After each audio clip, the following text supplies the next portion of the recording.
సచిన్ టెండూల్కర్‌ని మనం చాలా రోజులు అంటే ఈ ఎల్బో పెయిన్‌తో బాధపడుతున్నాను మనం చాలా రోజులు చూసాము. అతనెప్పుడూ ఒక బ్రేస్ లాంటిది పెట్టుకొని మనకు కనిపిస్తూ ఉండేవాడు. సో, ప్రాబ్లమ్ ఏంటి అంటే టెన్నిస్ ఎల్బో అని అంటామనమాట.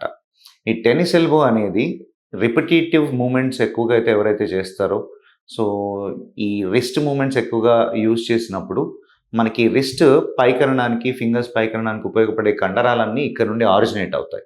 అక్కడ చిన్న చిన్న టేర్స్ ఉండడం వల్ల వచ్చిన ప్రాబ్లమ్ అనమాట. సో, ఈ ప్రాబ్లమ్‌ని ట్రీట్ చేయడానికి మనకి ఏంటి అంటే ఫిజియోథెరపీ చాలా బాగా హెల్ప్ అవుతుంది. అండ్ ఎక్సర్‌సైజెస్ ఇనిషియల్‌గా రెస్ట్ ఇచ్చి ప్రాబ్లమ్ స్టార్ట్ అయినప్పుడు, తర్వాత స్ట్రెంథెనింగ్ ఎక్సర్‌సైజెస్ చేసుకోవడము. ఈ టెక్నిక్‌ని మార్చడం, ఈ రిపిటీటివ్ స్ట్రెస్ ఈ మజిల్స్ పైన పడకుండా ఉండడానికి టెక్నిక్‌ని కొంచెం మార్చడం వల్ల ఆ నొప్పి తగ్గడానికి అవకాశం ఉంటుందన్నమాట. చాలా కొద్ది మందిలో కొంతమందికి మనం స్టెరాయిడ్ ఇంజెక్షన్స్ ఇస్తాం. సివియర్ పెయిన్ ఉంది. ఈ మెడికేషన్స్, ఫిజియోథెరపీ వల్ల రికవర్ అవ్వట్లేదన్న వాళ్ళకి 1 shot of steroid will relieve the pain. అది తగ్గిస్తుంది నొప్పి. సో, దాని తర్వాత మళ్ళీ ఎక్సర్‌సైజెస్ చేసుకోవడానికి అవకాశం ఉంటుంది.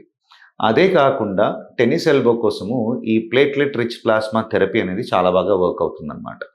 ప్లేట్‌లెట్ రిచ్ ప్లాస్మా ఇప్పుడు సాధారణంగా చాలామంది వినే ఉంటారు.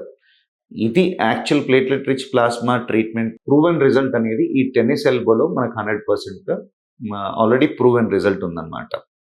సో, పీఆర్‌పీ థెరపీ అనేది లాస్ట్ ఆప్షన్ లాగా మనం చూస్తాం. ఇనిషియల్‌గా కన్జర్వేటివ్ ట్రీట్మెంట్ ఎవరైతే ఫెయిల్ అవుతున్నారో, నొప్పి తగ్గట్లేదో వాళ్ళలో పీఆర్‌పీ థెరపీ అనేది చేస్తాం. మీరు తీసుకునే అదే మందులు, అదే నాణ్యమైన మందులు మెడ్ ప్లస్ బ్రాండ్స్ పై సగం ధరకే.